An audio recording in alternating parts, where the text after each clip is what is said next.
हिमाचल प्रदेश 8 साल पूरे कर चुके पार्ट टाइम कर्मचारी हुए नियमित, जयराम सरकार का बड़ा फैसला।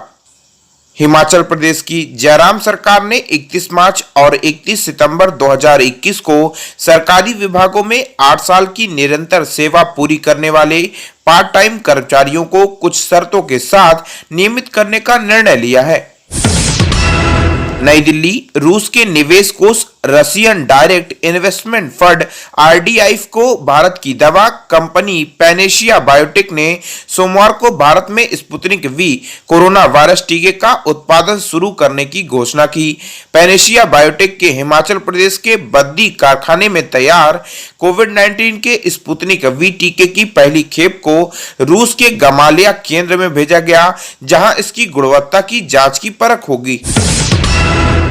नई दिल्ली, कई राज्यों में लॉकडाउन जारी रहने से व्यावसायिक गतिविधियों में और गिरावट आई है। आर्थिक गतिविधियां अब पिछले साल जून के स्तर पर पहुंच गई हैं।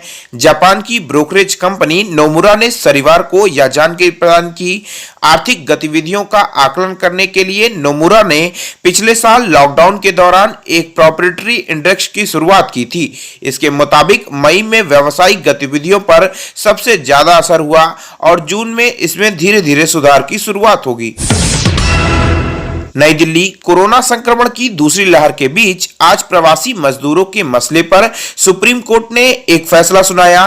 सुप्रीम कोर्ट ने सरकार से कहा कि प्रवासी मजदूरों के पंजीकरण की प्रक्रिया काफी धीमी है, इसे तेज किया जाना चाहिए ताकि योजनाओं के लाभ उन तक पहुंच पाएं। सुप्रीम कोर्ट ने यह भी कहा कि योजनाओं के लाभ प्रवासी मजदूरों को उनकी पहचान किए जाने तथा उनके पंजीकरण के बाद ही मिले जाने चाहिए।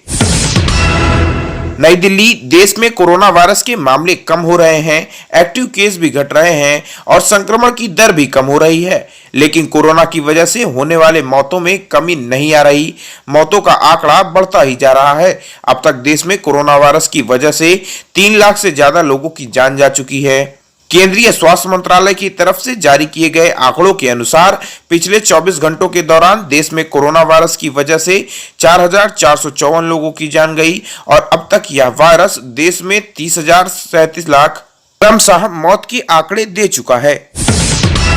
नई दिल्ली, अमेरिका स्थित फार्मास्यूटिकल और बायोटेक फर्म मॉडर्ना ने रविवार को 13 मई को कोविड-19 टीके खरीदने के पंजाब के प्रयासों को यह कहते हुए खारिज किया कि वह सीधे राज्यों को आपूर्ति नहीं करता है और केवल भारत सरकार को ही कोविड वैक्सीन की सप्लाई करेगा। यह जानकारी अंग्रेजी खबर इंडियन एक्सप्रेस ने दी गई। मॉडर्ना का यह फैसला यह समय लिया गया कि पंजाब के फेज 1 और फेज 2 का वैक्सीनेशन जारी है, जिसे बीच में वैक्सीन की कमी के कारण रोकना पड़ा था, जिसकी वजह से पंजाब सरकार ने वैक्सीन की सप्लाई के लिए ग्लोबल टेंडर निकाला है। 12वीं बोर्ड परीक्षाओं के 1 जून तक होगा फैसला, शिक्षा मंत्री। केंद्रीय शिक्षा मंत्री रमेश पोखरियाल निशंक ने रविवार को कहा कि 12वीं कक्षा की बोर्ड की लंबित परीक्षाओं को कराने में संबंध में राज्यों के बीच व्यापक सहमति है और इसके बारे में जल्द से सुविचारित और सामूहिक निर्णय 1 जून तक लिया जाएगा। नई दिल्ली, भारतीय अर्थव्यवस्था के सबसे अहम हिस्से भारतीय शेयर बाजार ने आज एक ऐतिहासिक पड़ाव पार कर लिया। बीएसई के लिस्टेड सभी कंपनियों का कुल मार्केट कैप यानी बाजार मूल्य बढ़कर 3 लाख करोड़ डॉलर के पास पहुंच गया। बीएसई के सीईओ आशीष चौहान ने आज ट्वीट कर यह जानकारी प्रदान की। आज के कारोबार में बाजार 1% से ज्यादा बढ़कर बंद हुआ। कोरोना के खिलाफ जंग में बीसीसीआई दान देगा 2000 ऑक्सीजन कॉन्संट्रेटर। भारतीय क्रिकेट बोर्ड बीसीसीआई ने सोमवार को कहा कि वह देश के विभिन्न चिकित्सा संगठनों के बीच 10 लीटर से 2000 ऑक्सीजन कॉन्संट्रेटर सांद्रक वितरित करेगा।